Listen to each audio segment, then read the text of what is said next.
2009 peut être l'année de naissance d'un nouveau capitalisme, d'un nouvel ordre mondial. Et j'en appelle à tous les gouvernements. Aucun d'entre nous n'en sortira en faisant sa propre politique dans son coin, isolé de ce que font les autres. On ira ensemble vers ce nouvel ordre mondial. Et personne, je dis bien personne, ne pourra s'y opposer. Car à travers le monde, les forces au service du changement sont considérablement plus fortes que les conservatismes et les immobilismes.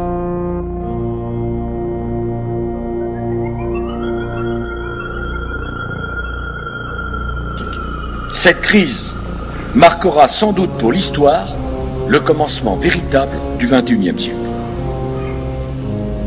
Le moment où tout le monde aura compris qu'il était temps de changer, temps de donner un nouveau visage à la mondialisation, temps de construire un nouvel ordre mondial, politique, économique, social, assis sur de nouveaux principes et de nouvelles règles.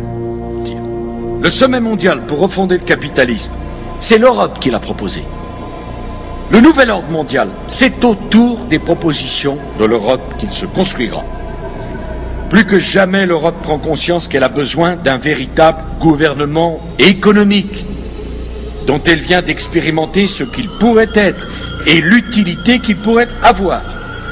Ce gouvernement économique, c'est tout naturellement l'Eurogroupe qui doit en être le cadre.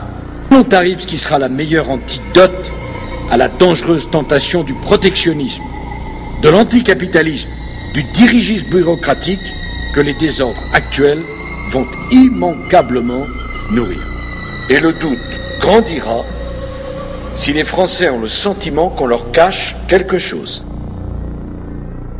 C'est la première fois que je m'exprime au nom de la France à cette tribune. Il s'agit pour moi d'un instant solennel, d'un instant émouvant. C'est un véritable New Deal à l'échelle planétaire qui est nécessaire. Un New Deal écologique et économique.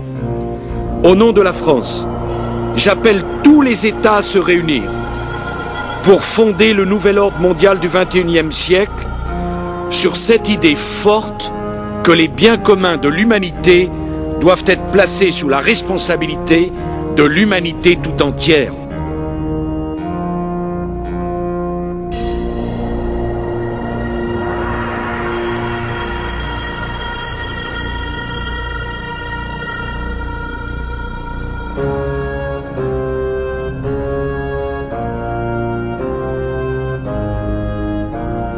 Et personne, je dis bien, personne ne pourra s'y opposer.